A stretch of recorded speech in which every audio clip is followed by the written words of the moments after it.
Let's bring him in, my guest host for this entire hour. I have been so anticipating this. You were nice to schedule a presidential speech around your appearance. Victor, come on right down here. Here's Euro, and here's the effect of comments in Frankfurt. Down we go. We come back, and we're just going into new Euro weakness. Is there a global fragility now? Is there an instability, or are we working within a relatively stable global economics? No, it's quite unstable with lots of systemic risk, Tom. I mean, Europe, contagion could get out of control. Maybe not the most likely outcome. We have concerns about political will and gridlock, and on the American side, and the emerging economies have a stake in us getting this right. So it's pretty fragile. Alberto Alessina wrote one of my favorite op-eds, I believe, for Vox a year and a half ago, asking for political courage, and that's a productive thing for politicians in democracy. Why are our politicians afraid to be brave today?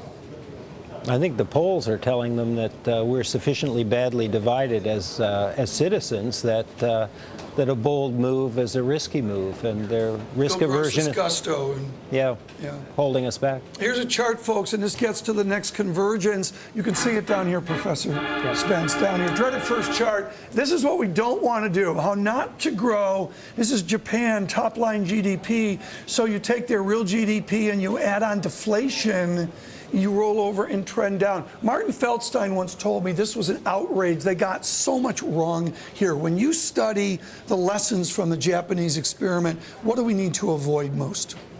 Well, I think we need to keep the strengths that we have, an entrepreneurial, innovative economy, a flexible labor market. But we need to invest more heavily in infrastructure, and we need to clean up a lot of balance sheets. Let's bring up Op-Ed 4. Op-Ed 4 just published moments ago, the Financial Times, and this is from Secretary Geithner. And you can see here, this just came out, Michael. The most important lessons from the history of the crises is that the political will to act to secure recovery fades quickly in the face of the costs of the response and early optimism about growth. This is from Secretary Peter Cook interviewing the Secretary tomorrow. That's so much of what you just said. It's like, well, that was harsh. Let's move on. And we can't here, can we? No, we can't. I mean, we have a cyclical big shock, Tom, but we also have structural problems. If we lose the will and the momentum, we'll be left with the structural issues. Page 16 of your book. Folks, I'm reading every word of this book, full disclosure. I'm not all the way through it. There's a book. Bring it up there, Victor. You've got it on my desk there. Thanks, Summer, for that great shot. This is my favorite sentence in the book. You could have just stopped at page 16. We see a snapshot of the world first and the motion picture only much later. Discuss. What do you mean by that? I mean that we're hardwired to see the world and to understand it the way it is, and we assume that it's always been that way, and that it will be that way in the future. And unfortunately, or fortunately, we live in a time in which that's emphatically not true. Well, and with the media today, bring up the quote again. I want to be sure everybody sees this. It's my important sentence from this must-read book on the mystery of growth. We see a snapshot of the world first and the motion picture only later. And this is technology today. Is this crisis different because of modern media, because of speed of information, the ability to call you instantly in Italy when I want to? Well, it certainly contributes to it. I mean, the technology, for example, is a very important part of the glue that pulls the global economy together. And so a lot of the stresses and strains in the global economy are there in part because of technology. Truly in celebration of your book, tell our viewers how this book came about. It was years in the making, wasn't it? Yeah, I had the privilege of chairing a commission on growth and development where my colleagues on the commission were leaders in politics and policy in the developing countries, and they had fought the battles and won and lost, and I just learned an enormous amount from them, and I thought there would probably be some interest in the progress that they'd made. What was the number one thing you learned from them that would surprised us in the developed world? I thought it was mainly about complex economic dynamics, and I ended up thinking that it was mostly about politics and leadership. That's absolutely brilliant. Can you banner that, please? Sarah, do something with what Professor Spence just said there. Forget about complex models. Okay, let's look at one.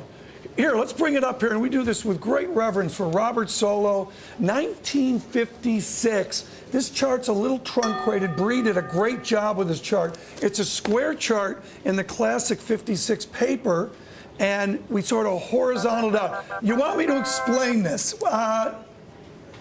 Okay, look at the x-axis. 1 over the square root of n. I'm not sure what S2. What is S2 there underneath the n symbol there? Is that the variance of the function minus O squared? I need Chad Jones. Quick, get Chad Jones on the phone out at Stanford. Here is a chart. Here's one of these models, and that you say it's about politics. Well, I do. I think that, to many developing countries for long periods of time are in a no-growth equilibrium. And so what needs to happen is a set of changes with the support of the people that put it on a growth accelerating path, an open economy, breaking, the roadblocks and so on. And that's what I think leaders do. They pick a model, a strategy, if you like, Tom. They convince people that it's worth it. They convince them that the short-term sacrifices in terms of saving and investment are worth it because their children and grandchildren will be better off. And the ones that are successful are really the causes of the jump-starting growth. You mentioned the open economy. Is that the distinction now versus 1956, or for that matter, 1996? We're just such a global economy now. Well, that's right. I mean, one of our leaders in America and in Europe opened the global economy on purpose after World War II to prevent the repeat of the post-World War I disaster. Right. And the developing economies have taken enormously great advantage from that. Should we fear that? No. They're in a process of making us less dominant by virtue of their growth, but this is going to be a big global economy with lots of opportunity for everybody. Rex, let's bring up here, if you would, the quote from Michael Spence's book, The Next Convergence, on China. If we could bring it up there. There it is. And I love this. I've heard like 8 pronunciations. Are we on the right course? As Zhou Enlai, the first premier of People's Republic of China, said when asked about the impact of the French Revolution, it is too soon to say. I love that. Talk about the long term. Well, our time functions here. I mean, President Obama's time function is the first Tuesday of November next year. But the time function of growth, they're much longer than we care to admit. I think that's right. I mean, in all kinds of forms of governance, the Chinese one, which is a dominant single party, in India, which is a democratic one, they find ways, even within those structures, to have investments that are focused on long-term growth and long-term benefits for people. How do we change that policy in the United States? How do we get rid of short-termism in the United States, particularly in government? Well, I think in any democracy, if the people come together around a vision of where we want to be that's based on both values and things that we need to do to get there, with the help of political leadership, we can do that. And then that kind of carries through the electoral cycles, Tom. Let's look at investment here to GDP. This is a painful chart. Ken Rogoff has been, I think, very good on this. You and I talked about Ned Phelps this morning about where's the investment. How does a government spur investment? Can the president come up with a policy this evening to jumpstart that flatness going back a good 14, 15 years? Well, the government can do lots of things, reform regulation that's unnecessary or intrusive, reform the tax system so as to promote savings and investment, build infrastructure which raises the rate of return on various kinds of private sector investment and so on. There's lots of things government can do that are complementary to the private sector's, first-order dynamic responsibilities. Let's look at a chart that's been very painful recently. I think down here best you'll see it. Yep. This is from the Federal Reserve Bank of Richmond, Jeff Lacker's shop. Yep. And you can see cyclical unemployment in yellow with those greater than 26 weeks. structurally long-term unemployed, and something changed in this country in the middle part of the last decade. I eyeball it at 1993, and they come together. Yeah. And again, we move from a cyclical to a structural reality. Within your economics, or the economics of John Taylor at Stanford, or Nora Rubini at NYU, how do we address structural problems within our political economic debate? Well, there's a very hard problem, which is that we've got to address the fiscal situation, which means a time path to rebalance ourselves fiscally so we're not in danger that doesn't kick the legs out from under the economy. And while doing that, we've got to do what we can to stimulate structural change that's pro-growth and pro-employment. Now, anybody would agree that's a hard problem and that nobody knows exactly how to do it. I would assess our current situation is that we've been too focused on the fiscal side and not enough on the growth side thus far. Are we too focused on the monetary side? Are we asking too much of our central banks worldwide? Well, we were overly reliant on them, and I think we're starting to realize they don't invest in infrastructure. They don't fix effectiveness in education. They don't reform the tax system. The central banks do very important things for the economy, but they can only do so much. And Chairman Bernanke and Jackson Hole said as much, Tom. When you look at this economy and the president's speech tonight, with all of your years, particularly working at Stanford, which I think is a real crucible of entrepreneur success, are we anti-business now? Can we say, forgetting about the back and forth of political rhetoric, can we say we're anti-business in this nation? I don't think as a nation we're anti-business.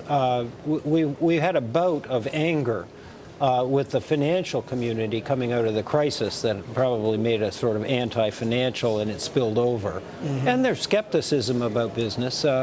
That's understandable. I mean, multinational companies operate in a global economy, and if it's not going well for us, people say, well, maybe they're not on our side. Yeah, right. Mr. McKee, I think Chairman Bernanke, in his Jackson Hole speech, basically indicated that the Fed has important policy instruments, but not a complete set, and pretty strongly implied that we needed action on the government side. Do you expect him to talk about that again? I would expect that today. He went farther in Jackson Hole than we'd seen him in recent months, pushing the federal government, Washington, to do something on the fiscal side, saying that monetary policy can't do it alone, and suggesting even though they have those tools, Mike, that they're reaching the limit of what they can do. And certainly they've reached the limit of what they know they can accomplish. Everything that they have on the drawing board at this point is only theoretical.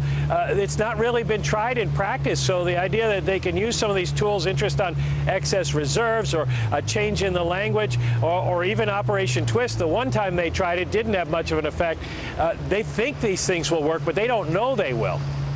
No, that's a very good point. The other issue that I would think would be on his mind is exposure that we have to the European sovereign debt issues. Have you heard anything about that, or do you expect him to speak about it? I don't know that he'll speak about it unless he is asked. He may talk a little bit about Europe. In Jackson Hole, of course, he had the line suggesting that he was confident the Europeans would work out their problems. At that meeting, he had Jean-Claude Trichet sitting next to him, so perhaps he was just being polite. But we do know Fed officials have been monitoring U.S. exposure, particularly American banks, to Europe very closely. They've been talking to them on a regular basis, trying to figure out what the effects would be if there were some sort of bank problem in Europe. Don't know that he is going to be able to lay that out for us, but they are on top of the issue. Let's show the thermostat on that. Bring up too much information right now. Michael, you know this well, as does Sarah Eisen. Euribor OIS. This is sort of the litmus paper of short-term paper. And you can see, folks, over on the right side of the chart, it has really sprung up near late 07, early 08 levels. Not the crisis of Lehman, but Michael, this really is front and center for Chairman Bernanke and the Fed. All of the activities in Europe, isn't it? Well, yeah, I was just looking at that chart yesterday, Tom, too, and while you say it's not all the way up to Lehman levels, look how quickly it spiked after Lehman. It was still very elevated in this kind of range until Lehman happened.